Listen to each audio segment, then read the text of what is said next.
आपने कभी अमर दुनिया की कल्पनाओं के बारे में सुना है? क्या आपने कभी सोचा है कि इंसान के सदा अमर होने की कोई संभावना है? खैर, आपको आश्चर्य होगा ये जानकर कि हाँ, ऐसा संभव है। ऐसा संभव है हिमालय की गोद में बसी हुई एक जगह ज्ञानगंज में। ज्ञानगंज को सिद्ध आश्रम, सांगरीला या संबाला के नाम से भी जाना जाता है। इसका उल्लेख रामायण, महाभारत आदि ग्रंथों में भी मिलता है। ऐसा माना जाता है कि ये जगह किसी सिद्ध शक्ति के नियंत्रण में है और उनकी इच्छा के बिना वहाँ से पत्ता तक नहीं हिलता। कोई भी वहाँ न तो जा सकता है और न ही वहाँ से वापस आ सकता है। वहाँ वही लोग जाने में सफल हो पाते हैं जिनकी चेतना का स्तर बहुत उच्च हो। यहाँ के विषय में कहा जाता है कि यहाँ कोई मृत्यु नहीं होती। यहाँ रहने वाले सन्यासियों की उम्र रुक जाती है। इस मठ में समय को रोकने वाले महात्मा तपस्यालीन रहते हैं। आश्चर्यजनक बात यह है कि कभी सैटेलाइट में भी नहीं दिखती। यह जगह किसी खास धर्म या कल्चर की नहीं है, न ही ईस्ट या वेस्ट से जुड़ी है। एक अंग्रेज लेखक जेम्स हिल्टन की किताब last horizon about the last king of Shangrila में भी इस जगह का जिक्र हुआ है। वर्ष 1942 में एक अंग्रेज अफसर एल.पी. फरेल को इस जगह पर कुछ खास अनुभव हुए, जिसके बारे में उन्होंने 1959 में साप्ताहिक हिंदुस्तान में लेख प्रकाशित करवाए थे।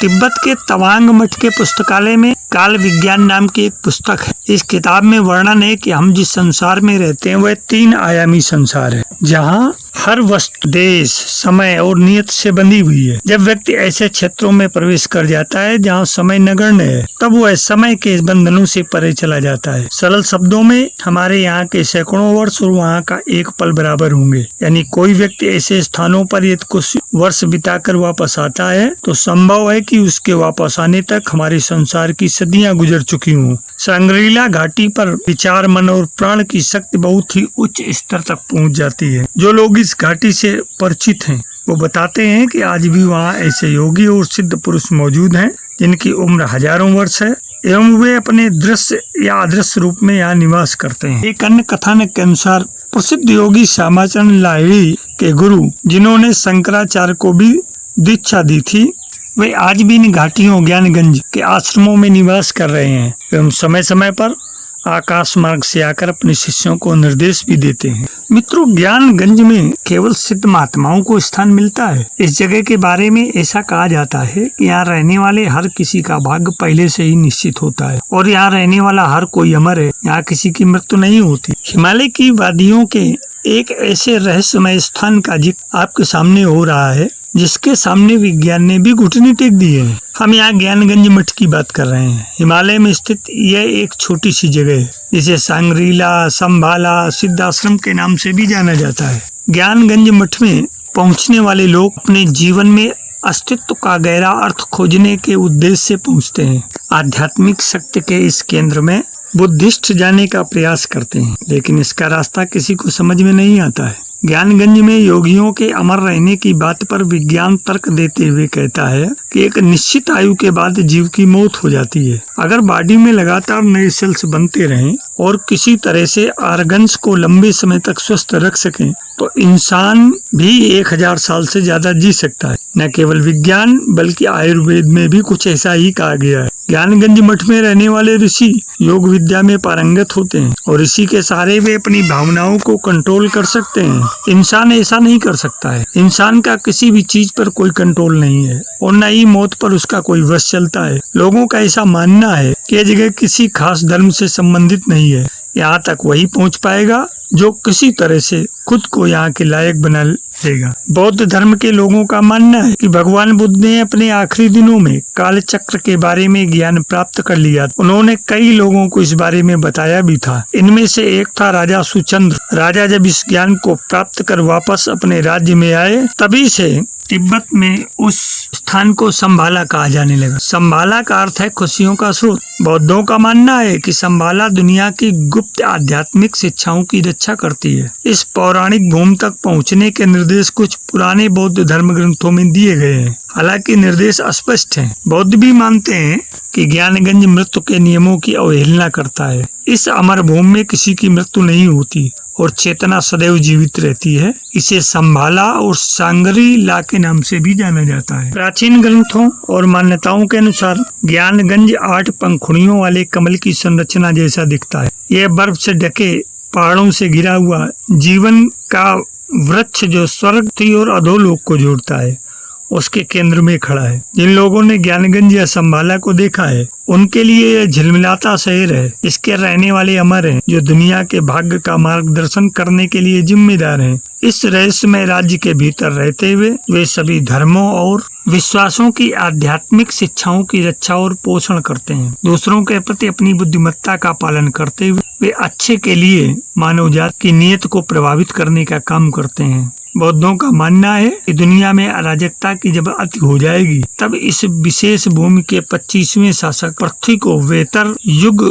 के लिए मार्गदर्शन करते दिखाई देंगे। आपको जानकारी और हैरानी होगी कि आजकल के मैपिंग सिस्टम की मदद लेकर भी इसे ढूंढा नहीं जा सकता है। यहाँ तक कि सैटेलाइट में भी इसे नहीं देखा जा सकता। कई लोग तो ये भी कहते हैं कि इस घाटी का संबंध सीधे दूसरे लोक से है। कहते तो ये भी हैं कि चीन की सेना ने कई बार इस जगह को तलाशने की कोशिश की, लेकिन वह नाकाम रहे। इस सिद्धाश्रम या मठ का जिक्र महाभारत, वाल्मीकि रामायण और वेदों में भी है। अंग्रेज लेखक जेम्स हिल्टन ने भी अपने उपन्यास लास्ट होराइजन में इस जगह का जिक्र किया है। अब बात करते हैं कि ज्ञानगंज की भौगोलिक स्थिति क्या है। तो आधुनिक समय में ज्ञानगंज तिब्बत में कैलाश पर्वत और मानसरोवर झील के निकट स्थित है। धार्मिक मान्यता के अनुसार इस जगह पर एक आश्रम है। इसका निर्माण विश्वकर्मा जी ने किया है। कहा जाता है कि सैकड़ों ऋषिगण हजारों वर्षों से ध्यान करते यहाँ सिद्धावस्था में निमग्न है, समाधि में। इस स्थान के बारे में सर्वप्रथम स्वामी विशुद्धानंद परमहंस ने लोगों को जानकारी दी थी। सांग्रीला एक तिब्बती शब्द है जो सैंग माउंटेन पास से मिलता जुलता है, इसलिए ऐसा लगता है कि ये जगह कुन सैंग माउंटेन की घाटियों में कहीं स्थित है। सांग्रीला घाटी का अनुमानित एरिया 10 वर्ग किलोमीटर है। भारत की सीमा की तरफ से लंपियाधुरा पास सांग्रीला घाटी तक पहुंचने का मार्ग है। यह कैलाश मानसरोवर जाने का प्राचीनतम लेकिन बेहद दुर्गम रास्ता है। 1962 भारत चीन युद्ध के बाद लंपियाधुरा का रास्ता लगभग बंद हो गया है। प्राचीन काल में कैलाश मानसरोवर जाने वाले साधु संत उत्तराखंड के धारचूला से होते हुए गूंजी, कुंटी और पार्वती ताल होते हुए कैलाश मानसरोवर जाने के लिए लगभग 18,000 फुट की ऊंचाई चढ़ लंपियाधुरा पास पहुंचते थे। यहाँ से 1500 फुट नीचे कैलाश मानसरोवर की जड़ में ही सांग्रीला घाटी यानी ज्ञानगंज की अनुमानित स्थित मानी जाती है, लेकिन चौथे आयाम में होने की वजह से यह आम लोगों की निगाहों से परे माना जाता है। ऐसी धार्मिक मान्यता है। इस ज्ञानगंज सिद्धाश्रम सांग्रीला में महर्षि वशिष्ठ, विश्वामित्र, महायोगी गोरखनाथ, श्रीमद शंकराचार्य, भीष्म, कृपाचार्य, कणाद, पुलस्त, अत्रि आदि को भौतिक रूपों में देखा जा सकता है, जबकि सैकड़ों ऋषिगण हजारों वर्षों से ध्यान करते समाधि अवस्था में देखे जा सकते। हिमालय की गोद में बसे कोंग का लादर्रा लद्दाख में स्थित है। इस जगह पर जाना बेहद मुश्किल है क्योंकि यह दर्रा बर्फ से ढका है। 1962 में भारत चीन युद्ध के बाद एक सहमति बनी। इस सहमति के तहत दोनों देशों के सैनिक इस जगह पर मार्च नहीं कर सकते हैं, बल्कि दूर से ही इनकी निगरानी कर सकते हैं। उस समय से जगह वीरान है। इस बारे में स्थानीय लोगों का कहना है कि कुछ सिद्ध पुरुष कोंग का लादर्रा पर जाते हैं, जहां उन्हें उड़न तस्तरी देखने को मिलता है। अगर कोई व्यक्ति उड़न तस्तरी देखना चाहता है, कोंग का लादर्रा में इसे देख सकता है, क्योंकि इस जगह पर हर महीने एलियंस आते हैं। लोगों की आवाजाही कम होने की वजह से एलियंस अपनी उड़न तस्तरी लेकर कोंग का लादर्रा आते जाते रहते हैं। विज्ञान अब तक उड़न तस्तरी की पहेली को सुलझा नहीं पाया है, इसलिए कोंग का लादर्रा में एलियंस के आने का रहस्य अब भी बरकरार है। क्योंकि यह स्थान रहस्य में डूबा हुआ है, इसलिए इसके आकर्षण को और बढ़ाता है। ऐसा माना जाता है कि ज्ञानगंज हिमालय के भीतर एक सुदूर और दुर्गम क्षेत्र में स्थित है। ये ध्यान रखना दिलचस्प है कि इसका सटीक स्थान अभी भी ज्ञात नहीं है और ये बहुत भ्रम पैदा करता है। कुछ लोग इसे नेपाल, उत्तराखंड या यहाँ तक कि हिमाचल प्रदेश में मानते हैं। आम लोगों के लिए इस असाधारण क्षेत्र तक पहुँच पाने को लगभग असंभव माना जाता है। मेरे अध्यात्म प्रेमी जिज्ञासु मित्रों, ज्ञानगंज कई आकर्षक और पौराणिक कथाओं का विषय रहा है जो पीढ़ियों से लोगों की कल्पनाओं को लुभाता रहा है। इन मिथकों के अनुसार ज्ञानगंज एक ऐसा क्षेत्र है जहां असाधारण ज्ञान और क्षमताओं वाले प्रबुद्ध प्राणी या ऋषि निवास करते हैं। माना जाता है कि यह प्राणी अमर है, अनंत आनंद में रहते हैं और जानबूझकर बाहरी दुनिया से अलग रहते हैं। मेरे अध्यात्म प्रेमी जिज्ञासु मित्रों, ज्ञानगंज सामान्य भौगोलिक स्थान नहीं है। यद्यपि यह गुप्त रूप से भूपृष्ठ पर विद्यमान है, तथापि इसका वास्तविक स्वरूप काफी दूर है। कवि राज जी के कथनों के अनुसार यहाँ ऐसे अनेक मठ और आश्रम है जिनके बारे में एकल जगत को जानकारी नहीं है। इन आश्रमों में योग के साथ साथ विज्ञान की शिक्षा दी जाती है। केवल उच्च कोटि के लोग इन मठों में प्रवेश करते हैं। ज्ञानगंज के बारे में अनेक पाठकों को उत्सुकता है, उनकी निवृत्ति। यद्यपि मुझे ये स्वयं आभास है कि यह स्मृति चर्चा करने का मुझे अधिकार नहीं है। बिना पवित्र और संयत हुए बिना जिस प्रकार देवगृह में प्रवेश और देवार्चना नहीं की जा सकती, उसी प्रकार मलिन और चंचल अंतःकरण वाले के लिए पूर्ण श्लोक महापुरुषों का स्मरण निषिद्ध है। इसे जानते हुए अपनी अयोग्यता को संपूर्ण रूप से हृदयंगम करते हुए भी मैं वर्तमान प्रसंगावलोकन में प्रवृत्त हुआ हूँ।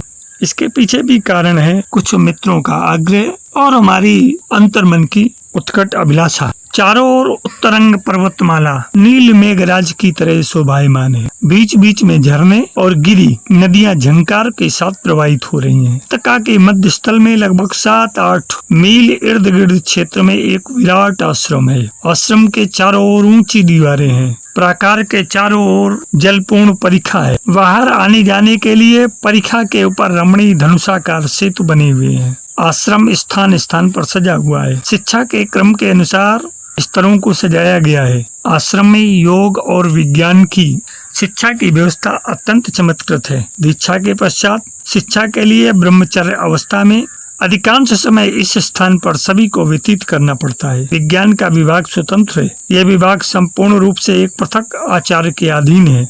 उनका नाम है श्रीमत श्यामानंद परमहंस। आश्रम के मुख्य अधिष्ठाता भी श्रीमत ज्ञानानंद परमहंस है। यह स्थान काफी प्राचीन है, प्रवाद है। इसका प्राचीन नाम इंद्र भवन था। बाद में 500-600 वर्ष पहले इस स्थान का संस्कार करके पूजनीय श्रीयुत ज्ञानानंद स्वामी ने यहाँ की व्यवस्था और संरक्षण का भार ग्रहण किया। अभी भी वे इसके मुख्य अधिष्ठाता हैं। यहाँ अनेक लोग रहते हैं। कई श्रेणी के लोग भी उल्लेखनीय हैं। जैसे प्रथम श्रेणी है ब्रह्मचारी युवक, दूसरी श्रेणी है कुमारी, ये सभी ब्रह्मचारिणी हैं।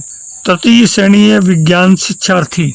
इनमें से अधिकांश प्रथम तथा द्वितीय श्रेणी के अंतर्गत हैं। और चौथी श्रेणी है सिद्ध परमहंस। इस श्रेणी के जितने महात्मा यहाँ हैं, उनकी संख्या नितांत कम नहीं, बहुत अधिक है। इनकी उम्र इतनी अधिक है जो साधारण लोगों के मन में विश्वास नहीं बैठने देती है। 200 से 300 से लेकर के 1000 साल तक के लोग यहाँ विद्यमान हैं। सिद्ध महापुरुषों में अधिकतर लोग आहार नहीं करते। जो लोग उतना उत्कर्ष नहीं प्राप्त कर सके हैं, वे सामान्य कुछ ग्रहण मात्र करते हैं शरीर धर्म निभाने के लिए। और यहाँ के जितने भी भवन हैं, उनमें से कुछ गोलोक धाम, नित्य वृंदावन, कैलाश, नित्य साकेत आदि, ये सब वायु तत्व से निर्मित है। और यहाँ के सिद्ध महापुरुषों का, परमहंसों का संसार के विशिष्ट और आध्यात्मिक उच्च स्तर प्राप्त लोगों से निरंतर सूक्ष्म संपर्क भी बना रहता है। यहाँ के सिद्ध संत परमहंस संसार में यदा कदा